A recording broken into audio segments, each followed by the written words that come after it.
What's going on, guys? Happy May the 4th. Enjoy your Revenge of the 5th, and if it's any other day, then enjoy that day too.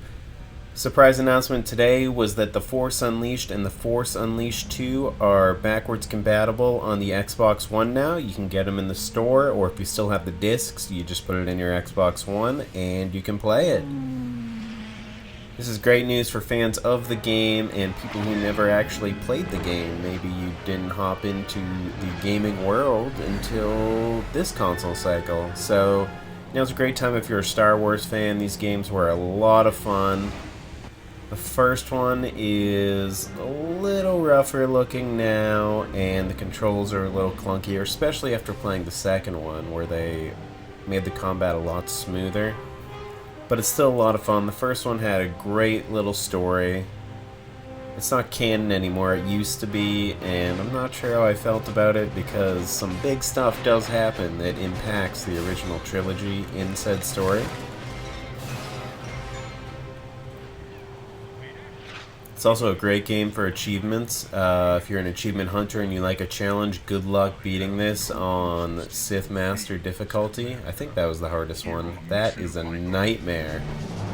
But once you do, it feels great when you defeat the final boss and finally get that achievement to pop. Probably one of the hardest ones I've gotten, but definitely one of the most rewarding. So what you're watching is actual gameplay from the game running on the Xbox One. I downloaded it. If you don't own it yet, by the way, it's only $5 right now. Both of them are only $5. That is a steal for these games.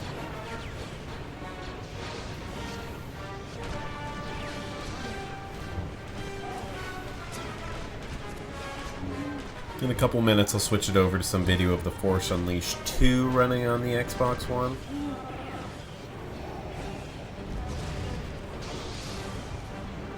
Unfortunately, Star Wars Battlefront was kind of a letdown today for their May the 4th celebration. I was hoping for more of a community event or something, but they really just gave you 4,444 credits and released their May update, which is fine. They didn't really add anything new to the game, though.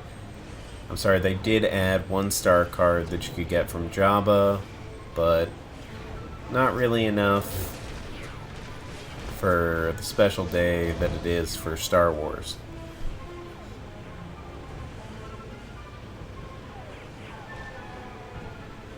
What was exciting is that EA announced that Respawn, the developer behind Titanfall, is working on a third-person Star Wars game. This is great news. Titanfall was a lot of fun. I know they didn't really have enough time to make the game they wanted originally, and it was rushed out by EA, and hopefully that doesn't happen with the Star Wars game. But there's some great people over at Respawn, and I have a lot of faith in what this game will be. I'm thinking E3 this year is going to be great for EA and Star Wars. I think we're going to finally see what Visceral's been working on, as well as many of the other studios that are doing Star Wars games you wouldn't even know about. Another fun little surprise today was Shadows of the Empire. The old Nintendo 64 game was released for PC. I think it lists for about $5.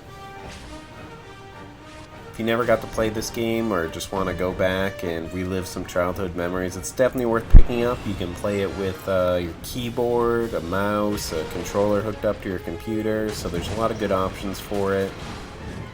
It was a pretty fun game at the time. It hasn't aged as well. It's a little rough around the edges, but it's all about the opening level on Hoth when you have a snow speeder and you're just taking down AT-ATs. It's a lot of fun and definitely worth checking out.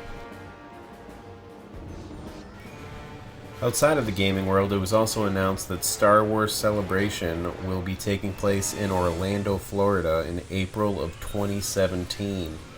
I can't wait for this. This is one of my favorite conventions to go to because obviously I'm a huge Star Wars fan and it's always exciting.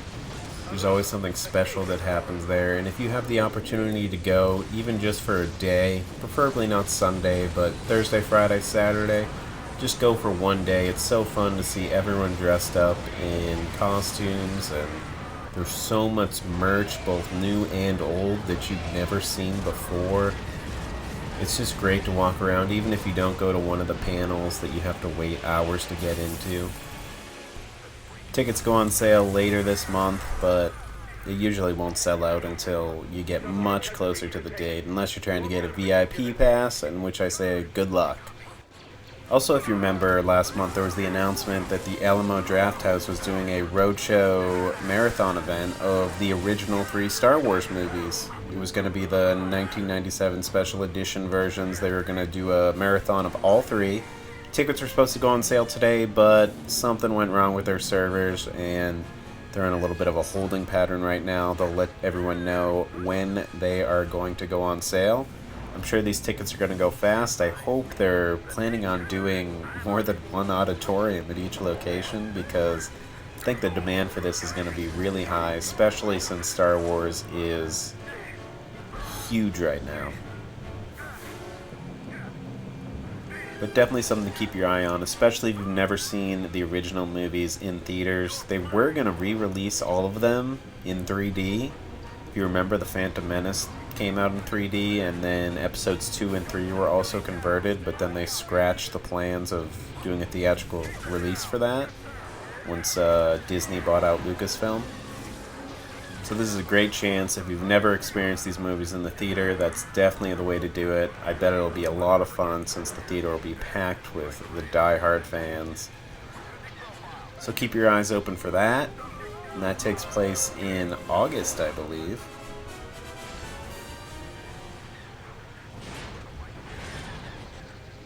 And that's about it for the Star Wars Day news. Circling back around to where we started, this is now the Force Unleashed 2 you're seeing. You can see you now have 2 lightsabers. You see what they did there? It just controls a lot better, though. It's a lot smoother. I don't know if you can really tell. I was also playing as Vader in the other one, so he's a little stiffer. But yeah, like I said, if you never played these games, they're definitely worth checking out. Unfortunately, the story never gets concluded, since they left this one on a cliffhanger, and then LucasArts died, so yeah. But we can just bother Sam Witwer on Twitter and see if he'll ever tell us if he knows. So thanks for watching, guys. If you enjoyed the video, please hit the like button, subscribe for more Star Wars games and all that good stuff.